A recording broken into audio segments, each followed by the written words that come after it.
Hello and welcome, my bulls, in Chris's skull just absolutely rampaging his neurons right now. It's SJB here, and we had you all vote for the worst towers in the game. And here are your answers. You voted for the Dart Monkey as the worst tower. You voted for the Bomb Shooter as the worst tower. You voted for the Ice Monkey as the worst tower. You skipped all of the military monkeys. And we moved on to the Magic Monkeys, in which we only voted for the Mer Monkey as the worst tower. And lastly, by the largest margin of them all, the Beast Handler is the king of the worst towers in BTD6. So we ask ourselves the question, can we beat Chimps Mode with the worst towers in the game? The whole point of today's video is just to kind of discuss each individual tower and why people think they're bad. It doesn't mean that they are the worst towers in the game, by the way. Like, I think pros versus non-pros versus, you know, like, normal-ish players, we're all going to have different opinions on this, but I go with the community, and the community said that these are by far the worst towers in the game, so we got to go with the flow on that. So my first plan of action is just to get started in here and get every single tower on the screen as a base tower. I think that's kind of fun to do, so we're going to go for a Mer-Monkey Dart combo over here, and I'll admit that I put my Dart Monkeys in kind of weird spots for now, but trust me, eventually they will make sense. Sometimes thinking ahead will mean that Chris's neurons will, you know, have to rebuild after getting destroyed so much. Here's our cannon. As far as positioning goes for this, yeah, I think in the middle of the map just makes the most sense. We're just going to throw him down over here. Mermonkey-wise, his range is just too small to throw him in the middle here, so we're going to throw him in a, like, different trifecta corner area. I think it's going to be just as effective, though, so Mermonkey doing his job.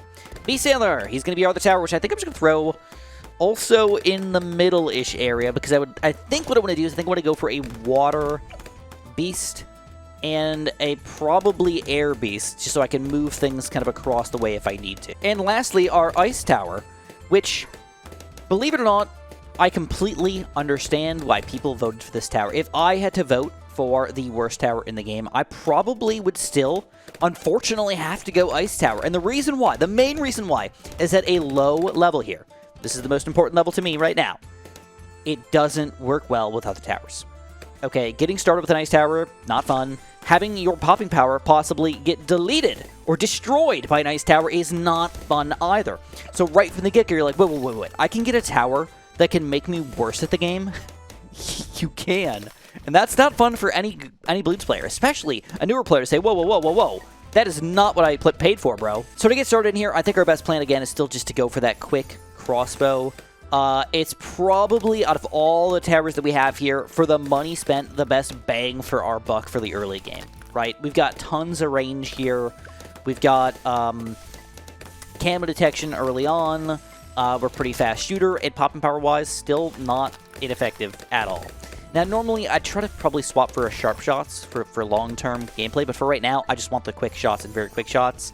So, the Digicube did change that, by the way, where the top path might be way more effective now than the middle path, if you're playing long-term, long game here, which we are, but I need the pop power now. Next up, we're going to talk about Dart Monkey still. So, I'm going to go for another upgrade here. We're going to go for a quick Spike-a-Pulp, put them on last here. We're going to go for the quick shots and very quick shots here, and I'm going to go for a Juggernaut as soon as I get the money for it. Now, right now, again, don't forget that this does not work well with the Ice Tower, so we can, oh, does it? Whoa, I did not know that Spike-a-Pulp could pop frozen balloons. I never knew that. I guess I just never utilized this combo here, like, ever in the early game. It just never comes up. That's awesome! I actually really like this now. Okay, cool. I thought I had to get Juggernaut to pop lead and excels at crushing ceramic and fortified blues. Okay, fair enough. Well, even decent players can learn something new, all right? And I can tell you right now that that is a awesome new thing on my list here. But Juggernaut, believe it or not, probably one of the most effectively amazing towers in the game that people just don't like. I don't get it. If you've got a straight line where you can utilize the Juggernaut, you should do it pretty much every game. He's absolutely dominant.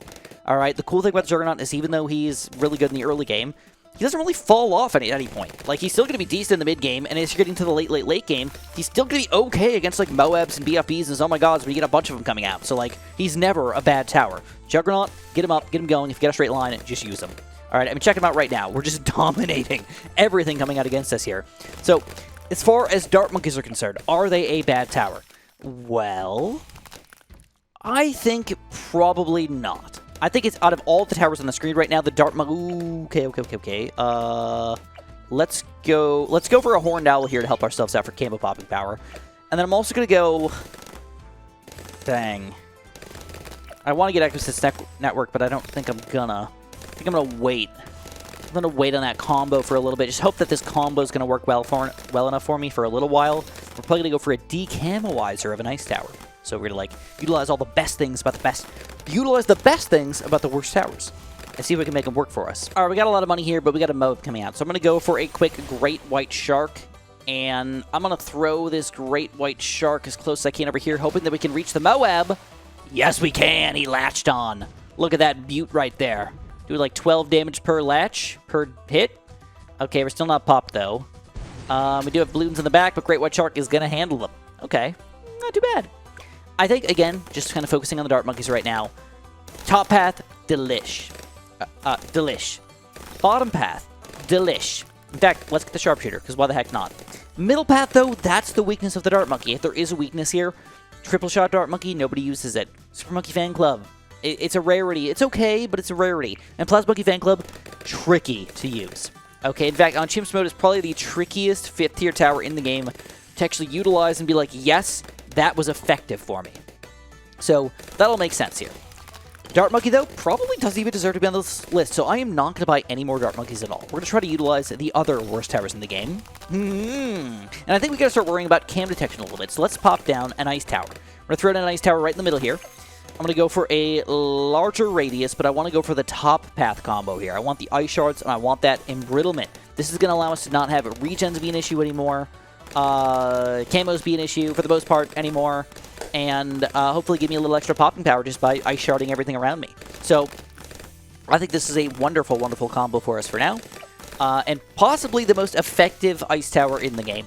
If you're going to get anything, Embrittlement's probably your answer, because you can really combine him well with other towers if they can pop Frozen Bloons. Check this out, man. We got a Juggernaut versus round 47. Look at these ceramics. Ceramics going down to nothing with just the Juggernaut here. I mean, the only thing that's stopping him is actually the Pierce Cap, realistically. That's crazy. Crazy. This guy's good, dude. And you can tell Embrittlement starting to actually get some action in here. De-regen, de-camo, de-everything. As far as Ice Towers go, again, if you have something that ever doesn't have Ice Popping Power, Frozen Popping Power, I can see how that can be like a major issue for you. So, but if we were going to use Ice Towers again, I think the #1 tower that I want to use besides the Embrittlement is probably to put another Ice Tower somewhere in the middle of the map and get a bottom path Icicles. Now, this guy's been buffed again. Ninja Kiwi's like, I want you to use Icicles real freaking bad here. And if you're going to go for the Icicles, I still recommend going for the Permafrost Cold Snap, because eventually you can hit DDTs with this guy, which is kind of nice. We're going to talk about the 5th tiers. So, the Ice Tower 5th tiers are actually really good. Super Brittle allows you to do more damage to everything. Icicle Impale is probably the best DDT popper in the entirety of the game. And Absolute Zero is cheap-ish for the amount of stuff it does. I mean, I think most people would probably prefer a Middle Path Glue over the Middle Path Ice, but still, Middle Path Ice is not a bad tower at all. It just kind of, like, does stuff for you. So any which way, Ice Towers in general as 5th tiers are pretty solid. It's kind of the lower tiers that end up being a little bit more wishy-washy, where you're like, I think I can find something that's better, right? Why would I not want like a Sharpshooter Dart Monkey or a Dragon's Breath Wizard or even like a Top Path Glue these days instead of going for these Ice Towers? It makes a lot of sense that they're just not as effective as other towers, right? But I understand why people think the Ice Towers are bad. Okay, that makes sense. Now we're going to talk about the cannons, all right? So we're 2 down already. We're working on our 3rd tower now, the cannon. So cannons are weird because they've got buffed quite a bit here, but they keep at lower tiers. But at the middle and top ends, they've just been getting obliterated. Across the board, Ninja Kiwi said, no, we don't want you to do that, and the main reason why is Brag Bombs. This single upgrade broke the cannon. Okay? I think I want to make a video on this specifically, talking about frag cannons and why they used to make cannons OP, and now they have just obliterated the cannon entirely by nerfing it. Cannons have a weakness. Black Bloons, right? I mean, camo Bloons technically, yes, but there's so many ways to get camo detection. There's only one real good way to get black popping power, which is to get a full-on MIB village with already having radar scanner stuff. It's like 12 grand to get all the necessary ingredients to pop Black Bloons with a cannon. Key protection, like I said, kind of easy to get. Not really that problematic or anything like that. But frag cannons allowed you to specifically pop black balloons with any of the cross paths. So if you got a frag cannon with the really big bombs here, or the balloon impact, you could pop black balloons with this combo. If you got the middle path Moab Mauler, Mob Eliminator, you could pop black balloons with the cross path. Even DDTs were allowed you to get popped with this thing. It was like, yes, yes, yes, this is amazing. But Ninja took it all away. One single change. They took it all away, and they said, no, not anymore. Cannons should not be able to pop black balloons. And you know what? It kind of made sense that they shouldn't be able to pop black balloons. But when you had black popping power and you took it away, it feels really bad. Okay? So cannons right now, they're kind of on the poop list. They're on the poop chute. Not doing great as far as any of the upgrades kind of down the line go. All the way up until 5th tiers. And then even when you get to the 5th tiers, none of them are good right now. Balloon Crush is too expensive, Bomb Blitz just kind of stupid, and Mob Eliminator, it's fine, it's acceptable, but it has been nerfed. Okay? It's been nerfed, it doesn't hit DDTs automatically anymore, which is obviously pretty unfun, okay? Pretty unfun, of course. So that's the cannon in a nutshell. I mean, it's kind of makes sense. It is a bad tower. Right now, like as far as I'm concerned, it's one of the worst towers in the game. And just because it is one of the worst towers in the game does not mean it's automatically bad. Like, it's not like you can't use a cannon. It's not like you can't use an ice tower because they're bad. But comparatively, they're one of the worst towers in the game for sure. Anyway, we got round 63 coming up. We got a ton of balloons coming in. Let's see how we're going to do with an ice tower cannon combo here. With the Juggernaut, we got a bunch of extra good balloon popping power here. And we got a lot of money to spend. Let's check it out, though. 63. Oh, my God, Juggernaut! Did you guys see that? We didn't pop everything, but holy crap, Juggernaut's got 53,000 pops. Beautiful. Look at this attack. Oh, my God! Every single ceramic got killed there. And on top of that, we pop a lot of the balloons as well. Freaking crazy, dude. Okay. Well, that's that. So we have two more towers to talk about, which are the two new towers in the game. We've got to talk about the Beast Handler and the Mermonkey. Let's talk about this Beast Handler first. So I think what I'm going to do is I've got a Moab pop power problem. We're going to go for an Orca. He gets a little bit more range here. We can reach across the wave. We can start taking down Moabs automatically. I'm going to put him on strong here so I can insta-kill all these Moabs here. We'll let everybody else kind of like clean things up if we want to, but believe it or not, sometimes it's better to not have a bunch of Moab pop power and let the insta-kills kind of flow through, right? Even getting like 2 Orcas maybe and just letting every single Moab get insta-killed until you can't anymore. It's kind of cool, actually. But Beast Handlers, they got voted the worst tower in the game by a lot, and there's only one reason why. It's not because they're bad. Okay? I think a lot of people misunderstand this. Beast Handlers are actually one of the better towers in the game. Okay? They are good for camo detection. They're good for Moab popping power. They're great for balloon popping power. If you utilize them properly, they are clearly one of the best towers in the game. And Ninja Kiwi has specifically been like, we are going to buff the crap out of them until people like the Beast Handler. They nerf them a little bit here and there, but like they're really trying to balance them. But it's got one issue. That issue is they are too complicated. It's not even like a secret.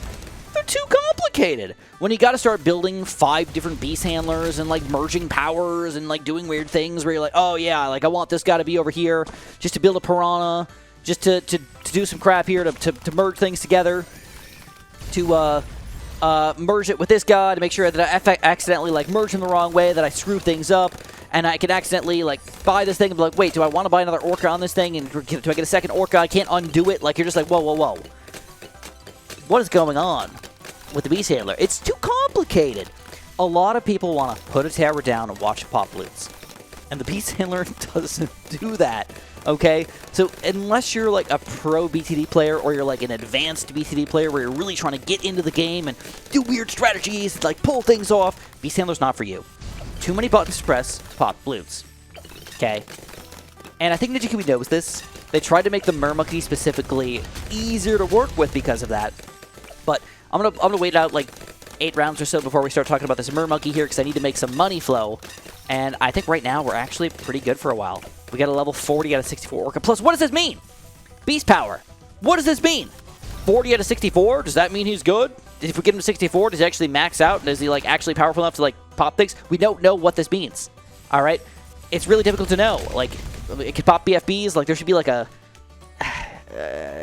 you got to memorize things. So there's too much to memorize, okay? Too complicated to work with the average BTD player. And I wouldn't even call myself an average BTD player. I'd call myself a mediumly advanced BTD player, and I still have no idea how the beast handler works, like at its absolute limit.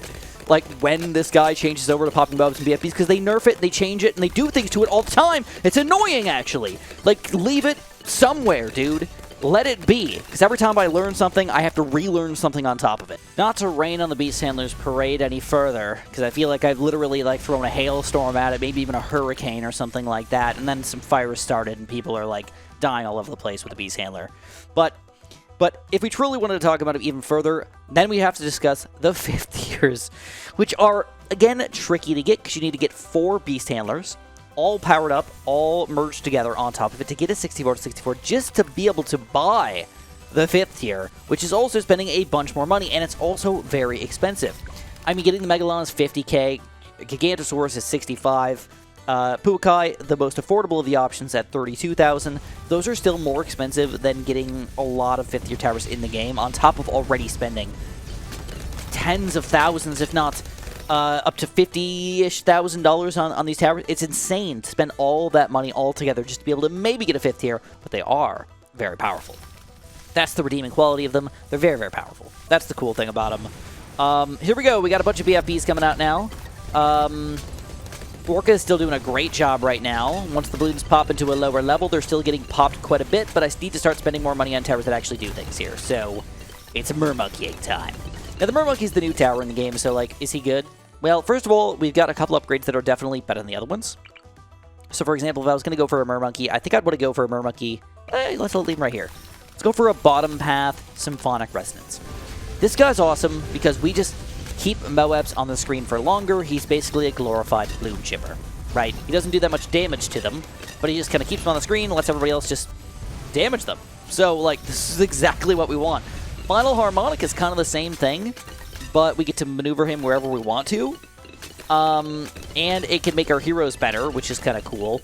And gives other magic monkeys extra PS, but it doesn't really give us that much extra stuff right now. Like, this isn't going to do much for us. So, in fact, we're probably better off just going, like, double dip it here. Go for another Symphonic Resonance. And then I don't remember which one is better, but you can go for the cross paths here to make them slightly more efficient, basically. There they are. Those are the best Mermonkeys in the game, probably. Like, if you're really just like, how do I use the Mermonkey properly? Bam! Get the Bloon Shipper upgrade, right? So, it allows you to just utilize all the other towers more effectively, which is awesome. And then we've got to go for possibly other Mermonkeys here that could help us out. So, the top path Mermonkey is going to be a little more effective for popping Bloons, but with that limited range, it can be tricky to use him properly. In addition, he can make your other towers more powerful. It's not a huge buff, but it is a minor buff that, like, hey, if you're already getting this guy, like, why not get an extra little buff out of him? Like, it can be pretty effective for you, right? So, this point of the game, and then we've got the middle path Mermonkey, which is probably the weirdest Mermonkey. I don't really know how to use him, like, super effectively, but it's an ability that's, like, reasonably powerful, and it's tricky to use him, so I'm not going to use him today at all. But as far as Mermonkeys go, why do people hate him? To be honest, I don't know. I don't know why people don't like the Mermonkey. I think he's a pretty cool tower. I think that people, like, they're a little bit complicated, but they're not Beast Handler complicated. The only thing that might be kind of annoying about them is that DigiKiwi is buffing, nerfing, changing them quite a bit, so, like, obviously, with a new tower, you have to change them a little bit here to make them work properly. But anyways, people don't like the Mermonkeys, and I'm not sure why. I think they're good all around. I think every single Mermonkey has their use cases. And they even have a cool, like, stacking feature by getting EchoSense Network, giving ourselves camera detection fairly early on. They work well with ice towers, which is a really weird thing that I was just complaining about, that ice towers don't have a lot of towers that work well with them. Ice towers specifically do work well with them. So what are we going to do here? Well, to be good, I think we actually have an answer here. I think I want to go for, believe it or not, the tower that I was talking about that is probably one of the worst towers in the game. The Ice Tower. I want to go for an Icicle Impale. And the reason why is because DDTs, dude. Out of all the towers that I have over here, my biggest problem is going to be DDTs still. Okay, so my first 5th tier of the game has got to be an Ice Tower, the Icicle Impale. We're going to slow down all those big Bloons here, keep them all on the screen, and let my Orca do its job. Just take them all down. Uh-oh, DDTs, here we go. So we can decamo them with the Ice Tower, we can suck them up with the Mer Monkey, slow them down with the Ice Tower, and bam shazam, we got them covered. Not too shabby, dude. Not too shabby at all. Let's also buy the refreeze on this guy, and then realistically for the last bit of money that I've got, I don't even know what I want to buy, but I think I'm going to actually max out my Orca. Alright? I don't want to say S-tier tower or anything like that, but as far as I'm concerned, Orca's doing great. Okay, he's definitely the tower I spent the most money on, but he is actually doing his job. Like, he's actually popping Bloons pretty effectively. I mean, check out the Juggernaut, though. For the amount of money we spent, clearly the superior tower. But you can't win by spamming 25 Juggernauts, right? You're going to have some weaknesses here. So, we're going to get a maxed out Orca by spending money on it as soon as we can. And see if this is going to be enough to take down the entirety of Chimps mode. A slightly larger chunk of DDTs, but with the Mer Monkey action, oh my god, that went down easy. Alright, what do we got here? Is it a... Oh, it's only a 48 out of 64, holy crap. Okay, guess I need to go for at least one more of these puppies all merged together. 4 of them, yeah, that's right. That's how the math works out. That's expensive! That's so much money! But at least for now, he's a 51 out of 64. And I can't even get even close to affording a Megalodon. Okay, here's a big balloon round. Now, if you ever want to know, like, are you going to be successful in your gameplay? Well, check out round 94 here. Wow! Orca, dude! Like I said, Beast Handler's not bad. He's just not easy to use. But check out the popping power on this guy. He is destroying everything right now. He's going to have easily 1 million pops by the end of the game, I think. Even though it's only 60-45 right now, but check out the difference. 20k for this guy, 53, Cannon 47, Ice Tower's only got 159. Mer Monkey's got like nothing here. Ice Tower's got a little bit. Ooh, actually, Embrittlement, 65k. That's actually not bad for what we got here. 95 though, big balloon round, big DDT round. I'll go, not easy. Not even an issue. All right, Great White Shark and Orca coming up here to max him out for a 64 out of 64. All right, here he is, 64 out of 64. What does that mean for us? Again, who knows? Nobody knows. It's better, probably. Well, I think. I would assume. Can't guarantee anything. Here we go, 64 to 64. Can we take down Zoma Gods now? Oh, easy. Slurp them up. Zoma God destruction. That's awesome. And then we're still destroying BFBs very, very easily. I mean, are we at like 1 million pops already? 840. Look at the diff.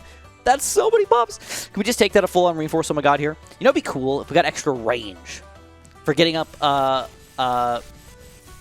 more power. I think that would really give the Beast Handlers like something to work for, but I guess it's just making them even more complicated, isn't it? Like, feels like I still feel like I'm getting something out of it. I have no idea what I'm getting when I actually upgrade these things. All right, reinforce. Oh my god, it goes down easy. Oh, probably the easiest, toughest round in the entirety of the game with that combo.